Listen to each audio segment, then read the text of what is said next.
I found myself standing in a reality that wasn't my own, a place I had only ever visited through the pages of a book. Just moments before, or perhaps a lifetime ago, the overbearing man who was supposedly my husband declared his intention to have my kidney removed for the woman he truly loved.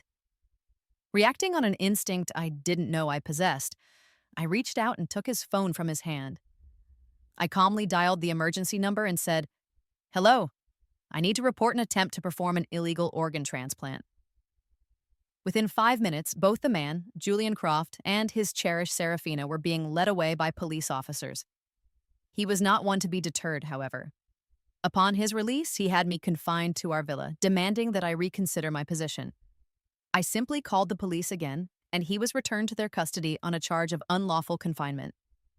It was later, while searching through his desk for any documents I might need, that I discovered a tissue compatibility report. It showed that Julian himself was a perfect match for Seraphina.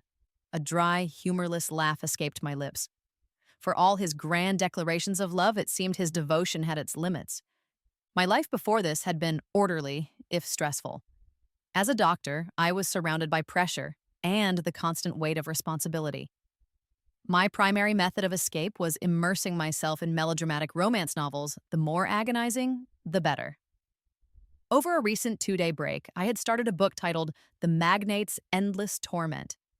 It was a quintessential story of a long-suffering wife, a collection of every imaginable cliché woven into one narrative. The plot was a relentless assault of dramatic tropes: a drugged encounter, a forced kidney donation, imprisonment, and even permanent physical disablement, all heaped upon the unfortunate heroine. In the novel, the male lead, Julian Croft, is drugged by a rival, but stumbles into the room of the female lead, Clara Evans, leading to an unplanned night together. This results in a forced marriage, which he deeply resents. His true love, the beautiful and delicate Seraphina, leaves the country with a broken heart. 3 years pass in a blur of cold indifference. Julian never offered Clara a single kind word, convinced that she had orchestrated the entire situation to tear him away from Seraphina. Eventually, through Clara's tireless devotion, his icy demeanor began to thaw ever so slightly. But just as a sliver of hope appeared, Seraphina returned. She was gravely ill and in desperate need of a kidney transplant. Conveniently, Clara was a perfect match. Despite her protests and her fear, Julian forced her onto the operating table. After the surgery, he brought Seraphina home to the villa to recover, compelling Clara to act as her personal nursemaid. He would use Clara to spite Seraphina, pulling her into intimate encounters whenever they argued, and then use her again to make Seraphina jealous. Through their combined cruelty, Clara was left barren and with a permanent limp. Only after losing everything did she finally relinquish her love for Julian. And it was at that exact moment, of course, that Julian had a sudden epiphany, realizing he couldn't live without her. He delivered a passionate confession, and the broken Clara, with tears of joy, fell back into his arms. The ending had filled me with such a profound rage that I felt lightheaded. When I opened my eyes again, it was to a voice that felt both familiar and alien, cutting through the haze in my mind. "Clara Evans, it's just a kidney. You owe this to Seraphina, and you will pay your debt." The words were nonsensical, but the man's grip on my arm was painfully real. He tightened his hold, pulling me off balance and yanking me from my daze. I stared at the man before me, his handsome face twisted with impatience. My own expression was one of pure bewilderment. "I'm sorry," I managed. "Who are you?" He responded by shoving me against the wall in a gesture I recognized instantly from countless dramas, his voice a low growl. "Clara, what new game are you playing? Let me be perfectly clear, whether you agree to this or not, you are donating that kidney today." From behind him, a frail-looking woman with large, pleading eyes spoke softly. "Little sister, I'm begging you. You'll only lose one kidney, but without it, I'll die." That single sentence sent a jolt through my system, clarifying everything with horrifying certainty. It was the exact line Seraphina spoke in the novel. "Seraphina, you don't have to beg her," Julian snapped, his glare fixed on me. "This is what she owes you. If she hadn't drugged me all those years ago, you wouldn't have damaged your kidneys by drinking yourself into misery." He truly believed she had to compensate for his own lack of self-control. I had finally grasped the impossible truth. I had somehow been transported into the body of the tragically doomed heroine, Clara Evans, from the magnate's endless torment, and they wanted to harvest my kidney. A cold sneer touched my lips as I took in the scene. Without a word, I reached forward and plucked the phone from Julian's hand. "Hello," I said into the receiver, my voice steady. "I'd like to report a crime. Someone here's attempting to facilitate an illegal organ transplant." Julian and Saraphina stared at me, momentarily stunned into silence. "Clara, your methods for getting my attention are becoming increasingly pathetic," Julian scoffed, convinced it was all a bluff.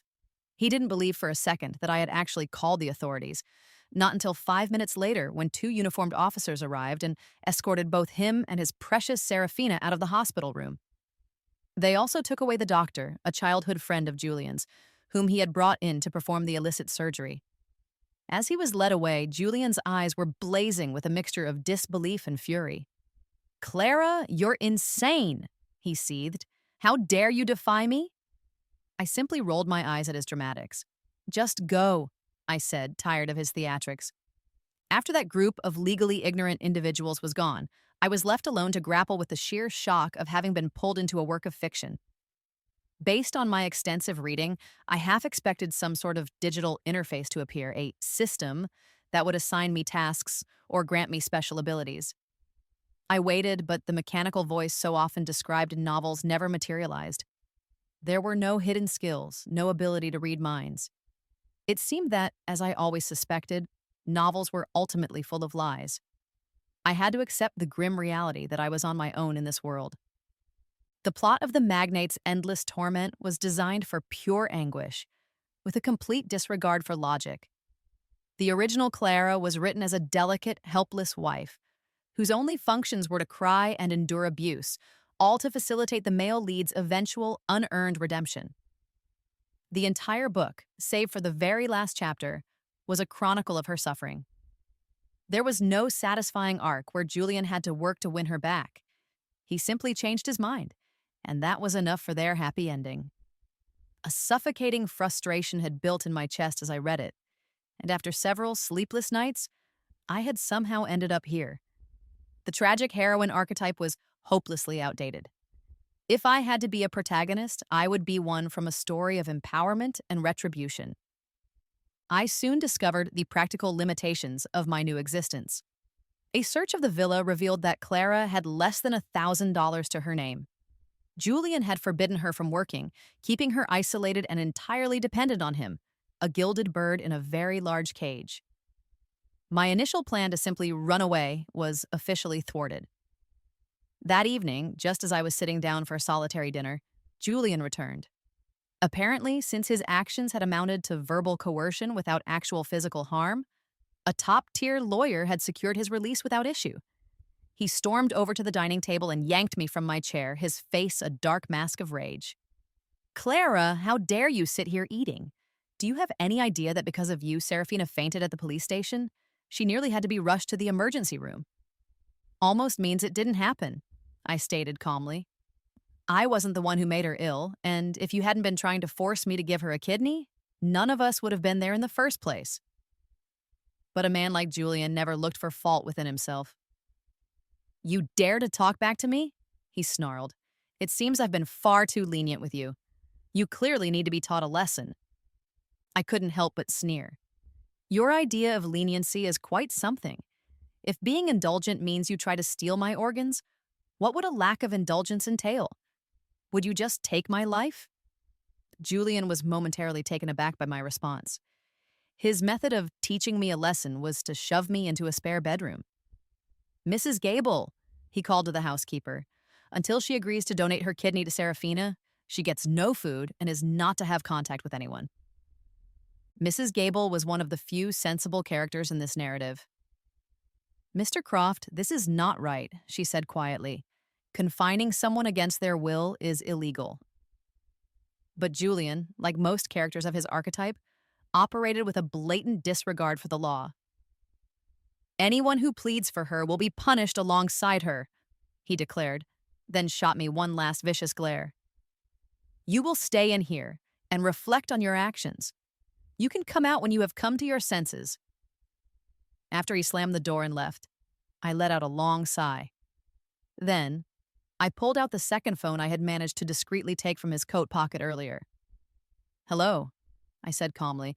I need to report a crime. Yes, I've been illegally confined. When the police opened the bedroom door a short time later, Julian was already being restrained by two officers, his face contorted in a mask of pure rage. Clara Evans! He roared. I paid him no mind, instead turning to the officer with tears welling in my eyes. Thank you for your hard work, officers, I said, my voice trembling slightly. You've saved me once again. I made sure to emphasize the word again. It was, in fact, the same officer who had escorted Julian from the hospital that morning. He gave me a sympathetic look. It's our duty, ma'am. As he turned away, his expression hardened, and he gave the struggling Julian another firm shove. Stay still. Being arrested twice in one day for his own foolish actions earned Julian a 10-day stint in a holding cell. The news reached Saraphina, and she arrived at the villa the very next day, her mother, Matilda, trailing behind her like an arrogant shadow. In my presence, Saraphina made no effort to hide the sheer malice and disgust she felt for me. She lunged forward, her hand raised to strike me.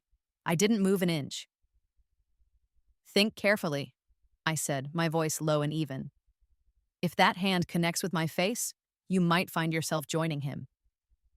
My calm demeanor clearly startled her. Matilda, however, had never considered me a person of any consequence. Seeing me speak to them with such defiance, her eyes widened in fury. How dare you? How can you speak to Saraphina like that? You will go down to the police station right now and explain this was all a misunderstanding, so they released Julian. On what grounds should I do that? I asked. Because he is your husband. Oh, I said, my tone dripping with mock surprise. Matilda, I'm so glad you remember he's my husband. In that case, what would you call your daughter's behavior? The common term is mistress. Matilda despised mistresses above all else. It was a deep-seated hatred stemming from my own father's affair with my mother. I was the illegitimate result of that union, brought into the Evans household at the age of 5 after my mother passed away. Matilda had always seen me as a stain on her family, and along with Saraphina, they had made my early life a living hell. It was their constant torment that made the original Clara so insecure, causing her to fall for the first man who showed her a hint of kindness, seeing Julian as a source of light in her dark world, even though that light was never directed at her. You're the one who ruined everything, Saraphina shrieked. Julian loves me. If it weren't for you. If it weren't for me, what? I interrupted with a cold sneer. You were the one who drugged him, and he was the one who went into the wrong room. Why is all the blame placed on me? I'm as much a victim in this as anyone. And you, I said, turning my gaze to Matilda, you were the one who forced Julian to marry me in the first place. Surely you haven't forgotten. At the time, the Evans family business was facing a severe crisis and desperately needed a capital infusion. When Matilda learned of what had happened between me and the wealthy Julian Croft, she leveraged the situation to force him into a marriage, securing the funds to save her family's company. Now that the crisis was over, she expected me to quietly step aside and donate a vital organ to her daughter. It was astonishing how she believed the world should bend to her will. After silencing Matilda, I turned back to Saraphina with a knowing smirk. As for how your kidney really got damaged, I said suggestively, do you really need me to explain the details? A flicker of panic crossed her eyes. The story she had told Julian was that her kidney problems were a result of drinking to excess because she missed him so terribly. The truth was that after she went abroad, she had thrown herself into a life of wild parties, drinking, and clubbing, which had ultimately destroyed her health. As for Julian, the man who had caused me so much grief, a 10-day sentence felt far too lenient. 10 days passed quickly. In what felt like the blink of an eye, Julian was released. But those 10 days had been long enough for Saraphina's condition to deteriorate significantly. I heard she had collapsed and been rushed to the hospital the day before. Without a transplant, it seemed she wouldn't last much longer. My father and Matilda both called me repeatedly, but I didn't answer. Whoever wanted to donate a kidney was welcome to do so, but it certainly wasn't going to be me. Julian went straight to the hospital after his release, and I assumed he wouldn't return to the villa that night. To my surprise, he walked in right at dinner time, looking dusty and exhausted. I braced myself for confrontation. I had, after all, been the one to send him to jail. I fully expected him to grab me by the throat and hiss something dramatic like, "Woman, you're playing with fire." Instead, he walked right past me without a glance and went upstairs. When he came down a short while later, I stared in shock. The change in him was drastic. He was wearing a white lace shirt with a deep V-neck that offered a glimpse of his abdominal muscles, paired with tight black trousers and pointed leather shoes that shone under the light. His hair was slicked back with an excessive amount of gel. He exuded an air of flamboyant tackiness. I couldn't imagine why anyone would dress like that to stay at home in the evening. Before I could comment, Julian sat down next to me, his tone uncharacteristically gentle. "Clara, I had a lot of time to think during those 10 days. If you are willing to donate a kidney to Saraphina, I will give you anything you want in the future. That includes my heart." I understood immediately. His aggressive tactics had failed, so now he was attempting a softer approach, even resorting to a clumsy attempt at seduction. It was a shame for him that I wasn't the original Clara. This particular trick would have no effect on me. "Julian, you're disgusting," I said flatly. "Who on earth would want your worthless heart? Don't offer up your trash as if it's some kind of treasure." Perhaps the past behavior of the woman whose body I now inhabited had convinced him I was madly in love with him, because a small, confident smile played on his lips. "Clara, stop pretending.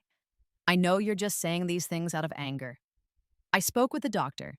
He said people have 2 kidneys. Donating one to Saraphina won't affect your quality of life or your lifespan at all." As a medical professional myself, I could state with absolute certainty that his claim was one of the biggest lies in the world.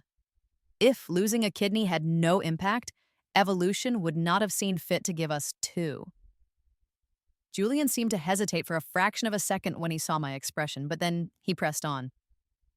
"The doctor's words can't possibly be wrong." "Is that so?" I let out a cold laugh and pulled out the matching test report I had found in his desk drawer earlier. I waved it in front of his face. "Julian, you're so noble, so selfless, using my kidney to save your beloved. You also had a successful match. Why didn't you donate yours?" He lived up to his domineering character, never reflecting on his own actions, only placing blame on others. His expression immediately turned frigid. "Who gave you permission to enter my study?" "Tisk, tisk, Julian, you're getting flustered. Weren't you the one who just said donating a kidney wouldn't impact one's quality of life at all? Why don't you go donate one then?" He gritted his teeth. "Clara, you are being utterly unreasonable." I sneered back at him. It was clear he didn't feel the pain of a knife until it was cutting his own flesh. He had known about his own compatibility for some time, yet he would rather humiliate himself by begging me than produce that report. In his own mind, he would always be more important than anyone else. And in his eyes, I was just a scheming, ruthless woman, an object to be sacrificed for his precious Saraphina, but I refused to sacrifice myself for them. "Clara, I know you just need some time to think," he said, trying to regain control. "I'll wait for you." But I had no intention of giving him that time. The very next day, I took the report directly to the hospital. It turned out to be quite a gathering. Julian, my father, and Matilda were all crowded into Saraphina's hospital room.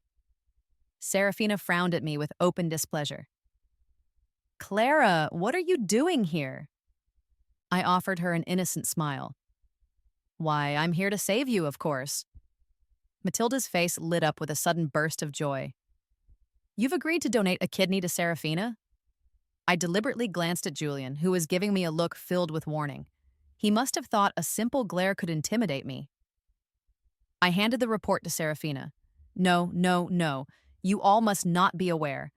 Julian also went for a compatibility test. His kidney is a perfect match, too." Saraphina looked up at him, her eyes shining with emotion. Julian turned his head away, looking deeply displeased.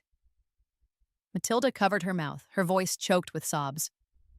Oh, Julian, this is wonderful. I knew you still had feelings for our Seraphina. She's saved. Yes, Julian, I added, fanning the flames with great amusement. It's just one kidney after all. You love Seraphina so much. I'm sure you won't refuse. He didn't respond, instead grabbing my arm and dragging me out of the ward. Clara, what in the hell do you think you're doing? He hissed through gritted teeth. I feigned an innocent expression. Don't you want to save her? I'm helping you. After all the books I'd read, I had yet to encounter a single story where the powerful male lead transplanted his own heart, liver, or kidney for his supposed true love. It was always the unfortunate female lead who was expected to make the sacrifice. This time, I was determined to ensure he was the one who went under the knife. Julian's expression softened slightly, a calculating look in his eyes. Clara, think carefully. If I donate my kidney to her, there will be even less room for you by my side in the future. I thought of the miserable life the original Clara had endured after her surgery in the novel and laughed. Oh, do you need me to make room for her? I can do that any time. He paused, clearly not expecting that answer. I didn't give him a chance to recover. Julian, I said, my voice dropping, you don't actually love her that much, do you? You received your compatibility report long before I found it. Yet you just watched her suffer, wasting all this time trying to convince me instead. He laughed then, a harsh, humorless sound. And what do you think you are? An illegitimate daughter who can't even be shown in public? You're not worthy of being compared to me. His bad habits were on full display, his extreme self-centeredness and his deep-seated misogyny. He looked down on me from the very core of his being. In his mind, I was nothing more than an object to be used and discarded. It was a pity for him that I was not the original Clara. I would not allow him to manipulate me. Julian was definitely going to donate his kidney. I took the story of his successful match and his supposed willingness to donate a kidney to Saraphina and spread it far and wide. In no time at all, he was transformed into a romantic hero in the public's imagination. Everyone sang the praises of his and Seraphina's earth-shattering, tear-jerking love story. In their eyes, I became the laughingstock, the woman who had trapped him in a loveless marriage. They all knew how he had treated me over the years, but they chose to ignore it. I didn't mind the mockery so long as it meant my body remained whole. Watching him squirm under the pressure was a small price to pay. Julian, however, was furious. I had him backed into a corner. The first thing clients would ask him in meetings was, "When is the surgery scheduled?" An endless stream of health supplements and get-well gifts began arriving at the house. He would angrily throw them out, and I would quietly retrieve them. They were all high-quality items, and if he wasn't going to consume them, I certainly would. Even his company's stock price and order volume surged by over 50% on the back of this positive press. If he were to back out now, he would face an immediate and severe backlash from both the market and public opinion. Finally, succumbing to the immense external pressure, Julian agreed to the donation. On the day of the surgery, I personally escorted him to the hospital, fearing he might try to flee. I watched with a smile of deep satisfaction as he was wheeled into the operating room. He looked at me as if he wanted to tear me apart with his bare hands. Saraphina, lying on the adjacent gurney, wore a smug expression that stretched from ear to ear. I couldn't help but clap my hands softly. What a perfect match, I murmured. A truly remarkable pair. The surgery was a success. Matilda was practically dancing with joy. Tears of relief welled in my own eyes. My kidney was finally safe. To celebrate, I ordered 2 large portions of grilled lamb kidneys for dinner that evening. Julian had just come out of major surgery and was lying weakly in his hospital bed, too exhausted to speak, but his gaze was as sharp and cutting as a scalpel. Believing in the folk wisdom of eating like for like to replenish the body, I reluctantly offered him a piece. Here, I said. Want to replenish what you've lost? His expression soured even further. He shot me a fierce glare and turned his head away. Suit yourself, I shrugged. I never returned to the hospital after that day. I didn't know if I would ever be able to go back to my original world, but it was essential to have skills to rely on regardless. I took advantage of the quiet period to order several books on psychology, diving into my studies with renewed focus. Half a month later, Julian was discharged. Bodyguards carried numerous bags as they escorted him and a triumphant Saraphina into the villa. Just as he had in the original story, Julian put on a stern face to humiliate me. Starting today, Seraphina will be living here and you will be responsible for taking care of her. Unlike the original Clara, I agreed cheerfully. Understood. I'll make sure she's pampered and comfortable. Seraphina gave me a look that clearly said, "You'd better know your place."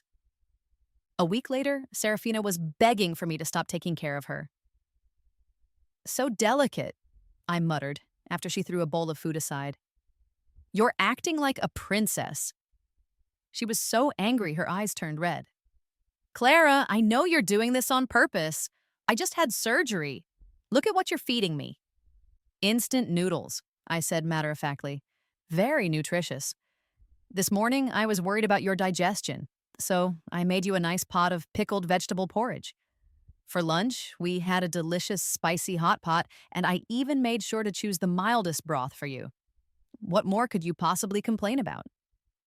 Looking at her thin, sallow face, I had to struggle to suppress a grin. She was right, I was doing it on purpose. In the original story, Seraphina had relentlessly tormented Clara, who had just undergone the very surgery Seraphina was recovering from. She had sent the housekeeper on an extended vacation and would constantly berate Clara or throw things at her. The foolish Clara had just silently endured it all. I, however, would not. Breakfast was pickles and congee, lunch was spicy hot pot, and dinner was instant noodles. She could eat it or go hungry. One day she tried to order takeout, but I intercepted the delivery. "You're a patient," I said, snatching the bag. "You can't eat this kind of unhealthy food." Then, I proceeded to eat every last bite right in front of her. Furious, she cried while calling Julian to complain for a full half hour, but he was away on a business trip and could do nothing to stop me. When he finally returned, the first thing he did was rehire Mrs. Gable. When he told me with a dark expression that my care was no longer needed, I actually felt a little bit of regret. That night, Seraphina didn't emerge from Julian's room. He was likely doing it intentionally to provoke me. As I walked past his bedroom door, the sounds of their intimacy were impossible to ignore. A strange sense of amusement came over me, and I pulled out my phone and recorded the audio. The next morning, Seraphina walked past me with the unmistakable air of someone who had been thoroughly attended to. Julian knew exactly how to humiliate the original Clara, and the two of them never hesitated to be intimate in front of me, leaving evidence of their encounters on the living room sofa and even the dining table. Unfortunately for them, they never saw the pained expression they were hoping for on my face, which only seemed to disappoint them. Seraphina had long since started considering herself the true Mrs. Croft. She naturally shared the master bedroom with him and began redecorating the house to her own taste. After all this, my continued presence in the house became an awkward redundancy. She couldn't just follow Julian around forever without a title. "Clara," she said to me one day, "you've occupied the position of Mrs. Croft for long enough. It's time you returned it to me." "All right," I said. She was momentarily stunned, clearly not expecting me to agree so easily. "What are your conditions?" she asked, her eyes narrowing with suspicion. This was a subject I was passionate about. I produced the divorce agreement I had prepared that very morning. Seraphina took it from me, and her eyes widened in shock as she read the terms. $1 billion? Clara, do you really think you're worth that much? Do you not actually want a divorce? Let me tell you, Julian loves me. He was willing to give me one of his kidneys. Even if you stay by his side, it's useless. He will never love you. I felt a sense of cosmic injustice. The novel had its own internal currency system. In the original book, Julian and Clara had an agreement that she would receive $1 billion upon their divorce. But Clara, playing the part of the resilient and pure-hearted heroine, would rather die in poverty than accept what she saw as dirty money. She had even shamelessly insisted on staying in the villa as a maid, serving the despicable couple and enduring their daily abuse. I was simply helping her claim what was rightfully hers. $1 billion, not a penny less, and a luxury apartment in the city center. However, the minds of powerful men in these stories work in mysterious ways.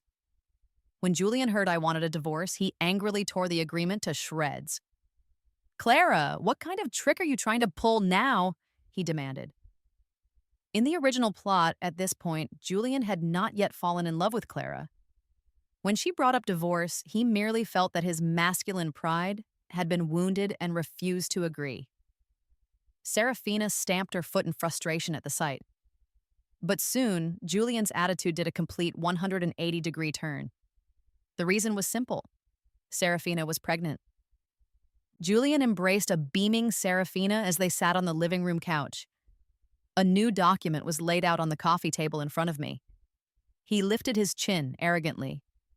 "Sign it," he commanded, "and $10 billion plus the luxury apartment will be yours." With tears of overwhelming joy in my eyes, I quickly signed the name Clara Evans on the document.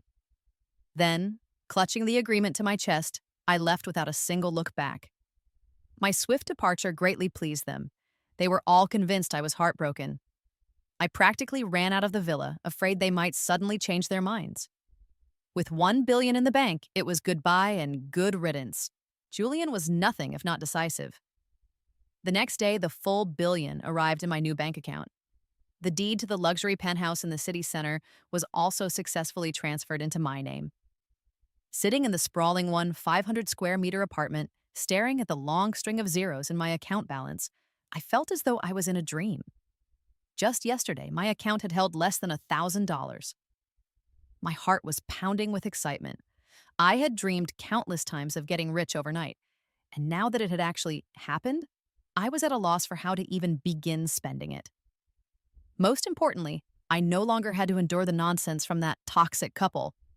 They no longer held back, appearing together at every social event.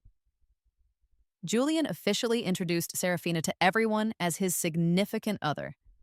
In the gossip columns, I was painted as the pitiful, abandoned wife. Heartbroken, I sat in my luxurious penthouse, indulging in gourmet delicacies served by a team of maids, thoroughly enjoying myself without a single care in the world. I marveled that such a heavenly existence had finally become my reality. While enjoying my new life, I didn't forget to continue the psychology courses I had previously enrolled in. Meanwhile, Julian and Saraphina had already begun discussing marriage. Their own wedding was set to be a grand affair, held at a lavishly acquired estate, a major event in the original novel's plotline. It was also the point where Saraphina started causing trouble again. She came to my new apartment personally to deliver the wedding invitation. When I opened the door, the smug smile on her face visibly froze. She had clearly expected to find me looking haggard and defeated. Instead, the woman standing before her was radiant and glowing. In her previous life, Clara had suffered years of abuse and neglect, leaving her appearance merely passable. But after a period of proper care, good food, rest, and a happy disposition, her dull skin had become fair and her gaunt figure had filled out. She had shed her former timidity, and her new, confident, elegant demeanor surpassed Seraphina's beauty by a considerable margin. "What are you doing here?" I asked, my voice tinged with irritation. Seraphina snapped back to reality, a flash of jealousy and resentment in her eyes. "Maxwell and I are getting married," she said, lifting her chin smugly. "You are my sister, and also Maxwell's ex-wife. As your elder sister, it was only right that I deliver the invitation to you personally." I took the invitation from her. "Oh, anything else? Aren't you going to invite me in?" Having read the story, I knew exactly what she was planning. But if she didn't come inside, the next act of her little play couldn't begin. I stepped aside to let her in, having deliberately left the door unlocked. Seraphina touched her slightly protruding belly and wandered around the apartment, making awkward small talk while frequently glancing at her phone. I pretended not to notice and played along. Suddenly, she let out a cry and dramatically collapsed to the floor. A pool of blood began to spread on the pristine marble beneath her. "Ah, Clara, please, no," she wailed. "I know you're angry that Julian chose me, but the child is innocent. I'm begging you, please spare my child." Before I could even process the absurdity of her performance, the front door was kicked open and Julian rushed in. Seeing the scene, his eyes turned red with fury. He shoved me hard, sending me stumbling to the ground. "Clara, you vicious woman!" he roared. "If anything happens to Seraphina or our child, I will make you pay with your life." "Julian, don't blame your sister," Seraphina sobbed from the floor. "She's just too angry. It's my fault. I took her husband away, but my child is innocent. Please save my child." She was in critical condition, and Julian didn't dare to delay. After shooting me one last hate-filled glare, he scooped her up and rushed out, leaving no room for me to say a single word. As expected, Seraphina had a miscarriage. That night, Julian kicked my door open once again, this time flanked by several large bodyguards in black suits. He ordered coldly, "I want one of her hands and one of her legs." In the original story, Seraphina had framed Clara for causing her to lose her son. In a fit of grief-fueled rage, Julian had his men brutally break one of Clara's hands and one of her legs, leaving her with lasting disabilities. I had known this was coming and had made thorough preparations. Julian had barely finished speaking when over a dozen of my own hired bodyguards emerged from the other rooms, surrounding me protectively. He was furious. "Clara, you killed my child! Did you really think I would let you get away with it?" "How can you be so sure it was me?" I asked, looking at him as if he were a complete fool. "I saw it with my own eyes. How could it be fake?" "Oh, really?" I said, a small smile playing on my lips. "Then how do you explain this?" Seraphina had probably never imagined that I had installed high-definition surveillance cameras in every corner of the house. I played the footage on a large screen. It clearly showed that when she fell, I was standing a full 2 meters away from her. I hadn't touched a single strand of her hair. Julian stood frozen in place, stunned. He couldn't believe a mother would use her own child to frame someone. "It must be you. You must have done something," he stammered. "How could she possibly use her child to set you up?" "Good question," I replied calmly. "It's because there was no way that child could have been carried to term. She had several abortions while she was abroad, which led to her developing a condition of habitual miscarriages. To prevent you from finding out the truth, she concocted this plan to frame me for causing the miscarriage, thereby also giving her an excuse for her future inability to conceive. It was meant to be a permanent solution to her problem." After hearing my explanation, Julian staggered back a step. "Impossible. You're lying to me." I rolled my eyes. "Why would I need to lie? You can easily verify everything I've said yourself." That day, Julian left in a state of turmoil. I later heard that he and Seraphina had a tremendous argument, and they announced the postponement of their wedding. Seraphina, truly desperate, knelt outside the villa in a torrential downpour for an entire day, begging for his forgiveness. Having just undergone a kidney transplant and recently suffered a miscarriage, her weakened body couldn't withstand the strain. She fainted and was rushed to the hospital. Julian, frantic with worry, ran every red light to get to her side. This was the period when he was most protective of her. As she continuously repented and showed her devotion, his attitude began to soften. He even hired a specialist to help with her recuperation, and the two became inseparable once more. Seraphina knew it was I who had told Julian about her past. She came to see me, a triumphant look on her face. "So what if you told him?" she taunted. "He still forgave me. He loves me no matter what I do. And you're just a pitiful wretch that nobody wants." She was absolutely right. Men like Julian in these novels always had the same flaw. They could be magnanimous and forgiving to everyone in the world except the female lead, whom they attacked without mercy. Soon, the plot arrived at the most heart-wrenching scene in the entire story. Seraphina and Julian had reconciled, but then she went out drinking with friends and caused a fatal drunk driving accident. The next morning, Julian brought her to my apartment. He still operated under the assumption that I was the same Clara who had loved him to the point of obsession. "Go to the police," he commanded, as if it were the most natural thing in the world. "Tell them it was you who was driving. Don't worry, I'll hire the best lawyer to ensure you don't suffer too much in prison. Seraphina just had surgery and a miscarriage. She can't go to prison. It would kill her." "Of course," he added. "I won't treat you unfairly. As long as you are willing to take the blame for her, I promise to remarry you once you're released." While I found them both utterly ridiculous, I also felt a profound sense of sorrow for the original Clara. The person she loved most in the world was sending her to prison for another woman. I couldn't imagine the hopelessness she must have felt. In the novel, she served 3 years for Saraphina, enduring horrific abuse behind bars that left her with chronic illnesses and resulted in the removal of her uterus, robbing her of the ability to ever have children. Seraphina stood there with an expression that suggested I was getting some huge advantage. Clara, Julian has already agreed to remarry you. What more could you possibly want?